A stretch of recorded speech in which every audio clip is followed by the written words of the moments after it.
Well, let's shift our focus now to Nigeria. The country's economic managers are sweating over the continued fall in global oil prices. And that's as Africa's largest oil producer could have its economy badly impacted as a result. Now, the sharp drop in oil prices, driven by accelerated OPEC plus supply increases and also the weakening global demand, has, of course, triggered anxiety in government circles and amongst investors. Here's CGTN's Deji Bademosi with more on that. It's a double whammy for Nigeria. Oil prices are falling and its crude production is struggling. For a country that is still largely dependent on oil receipts to drive its economy, analysts say the times are worrying.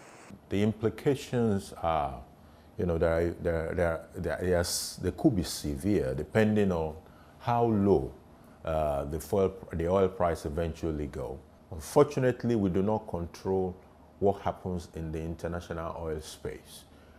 So it is only what is within our own control that we can deal with. What is within our control is to see how we can improve production.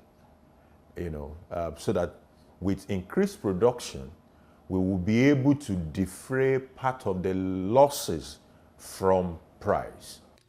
At the moment, the country is lagging behind in its oil production benchmark for this year, which is over 2 million barrels per day. It is currently pumping out just around 1.6 million barrels per day, and that's including condensate. By OPEC estimates, the figure is even lower. A few days ago, crude oil dropped to about $60 per barrel.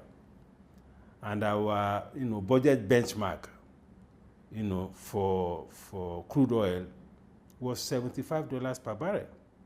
So already, if this trajectory continues, we're already seeing a major shortfall in terms of revenue and in terms of foreign exchange earnings. And this, of course, has major implications. Because if it continues that way, and our foreign exchange earnings begin to drop, that means that our exchange rate will come under pressure. And we are beginning to see indications of that.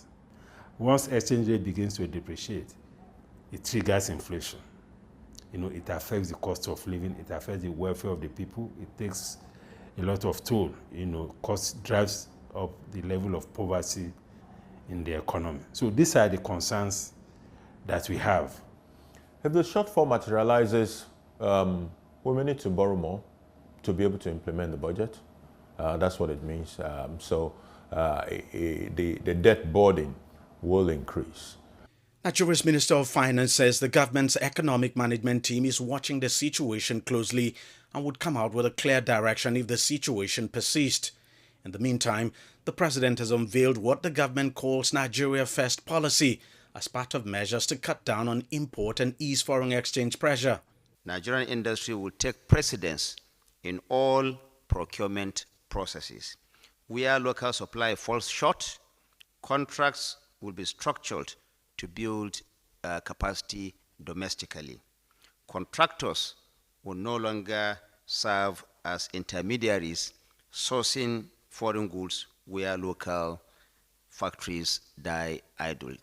Administration of President Bola Ahmed Tinubu is committed to going beyond stabilizing the economy to achieve rapid, sustained, inclusive growth that will help lift Nigerians in their millions out of poverty.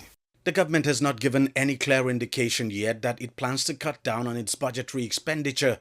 It is still continuing with its ambitious economic reform and awarding huge contracts and infrastructure. So it's pretty much business as usual for now. But things could change dramatically. The drop in oil price continues over the next few months. Deji Bademosi, CGTN, Lagos, Nigeria.